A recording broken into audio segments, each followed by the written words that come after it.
روزہ فرض کیوں کیا گیا؟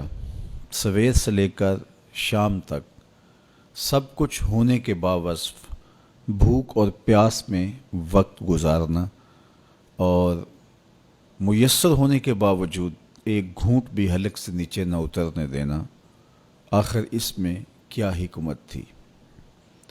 تو یہ بات اچھی طرح سے ہمیں سمجھ لینی چاہیے کہ یہ صرف کھانے پینے کو ترک کر دینا ہی نہیں ہے، بلکہ ان مقاصد جلیلہ کے حصول کے لیے روزہ رکھا جاتا ہے جو مومن کی زندگی کا مقصود ہے۔ اور اگر کوئی شخص کھانا پینا تو ترک کر دیتا ہے لیکن ان امور سے نہیں رکتا جن امور سے روکنا ان روزوں کا مقصود تھا، تو اس کا روزہ نہیں کہلاتا۔ میرے اور آپ کے آقا و مولا حضور نبی رحمت صلی اللہ علیہ وآلہ وسلم نے ارشاد فرمایا، من لم یدع قول الزور والعمل به فلیس للہ حاجۃ فی ان یدع طعامہ و شرابہ۔ جس نے جھوٹ اور اس پر عمل کرنا نہ چھوڑا، جھوٹے کام ترک نہیں کیے، اس کا بھوکا اور پیاسا رہنا اللہ کو منظور نہیں۔ اللہ کو کوئی ضرورت نہیں کہ وہ بھوک اور پیاس کاٹے۔ روزے میں تو ان امور سے بھی روک دیا گیا جو امور عام زندگی میں جائز تھے، جو مشروع تھے، مباح تھے، لیکن روزے میں ان جائز مباح امور سے بھی منع کر دیا گیا۔ طیب اور طاہر کھانے، خوبصورت مشروب، ان سے روک دیا گیا۔ آپ آب زمزم بھی نہیں پی سکتے جبکہ وہ متبرک پانی ہے۔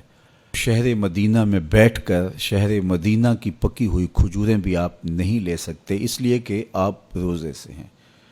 تو روزے میں آپ کو متبرک چیزیں کھانے سے بھی روک دیا گیا، متبرک مشروب پینے سے بھی منع کر دیا گیا۔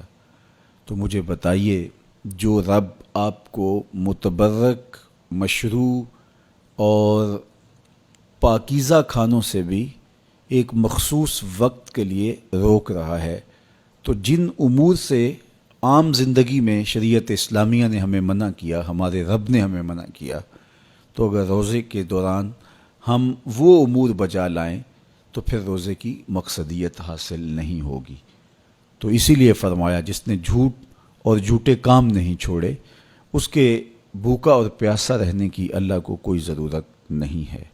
تو وہ یہ چاہتا ہے کہ میرے بندے ان امور سے بھی جب رک جائیں گے جن امور سے عام زندگی میں نہیں روکا گیا، تو وہ لازمی طور پہ ان امور سے رکنے کی کوشش کریں گے جن امور سے اسے منع کیا گیا ہے۔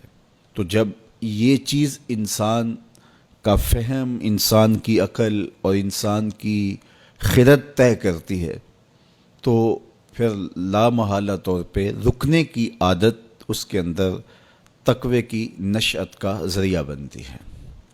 آپ نے عمومی طور پہ دیکھا ہوگا کہ رمضان المبارک کا ماہ نور جب اختتام کو پہنچتا ہے، ہمارے سامنے عید کے 2-4 دن بھی یہ مشق رہتی ہے، اچانک کوئی مشروب آیا اور پینے لگے تو رک گئے، وہ کہیں ہمارا روزہ تو نہیں، لیکن پھر خیال آتا نہیں ہم روزے تو نہیں ہیں، آج تو عید کا دن ہے، تو ہم پی لیتے ہیں۔ چونکہ پورا مہینہ دن بھر ہم مشروبات سے رکے رہے اور آج بھی دن کے اجالے میں ہمیں پانی دیا گیا تو ایک دم ہمیں جھجک پیدا ہوئی، لیکن پھر ہمیں یاد آیا کہ اب روزے بیت گئے ہیں اور میں روزے سے نہیں ہوں۔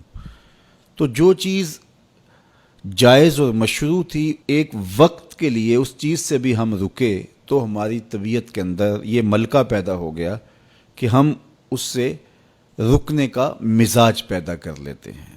تو اگر ہم ان امور سے رک جاتے ہیں جن کو شریعت اسلامیہ نے منع کیا ہوا ہے، تو پھر دوبارہ جب اس کو کرنے لگتے ہیں تو پھر ہمارا ہاتھ بھی رکے گا، اور پھر ہم مستقل اپنے ہاتھ کو روک سکتے ہیں کہ ہاں میاں، یہ روزے میں بھی چیزیں منع تھی اور روزے کے بعد بھی یہ چیزیں ہمارے اوپر منع ہیں۔ تو ایک ملکہ پیدا ہو جائے گا ان امور منہیات سے رکنے کا، ان سے باز رہنے کا۔ تو گویا یہی تقوی ہے کہ جو اللہ جل شانہ نے ہمارے اوپر حرام کیا ہے اس سے ہم رک جائیں، جس کام کے کرنے کا حکم دیا ہے اس کام کو ہم بجا لائیں۔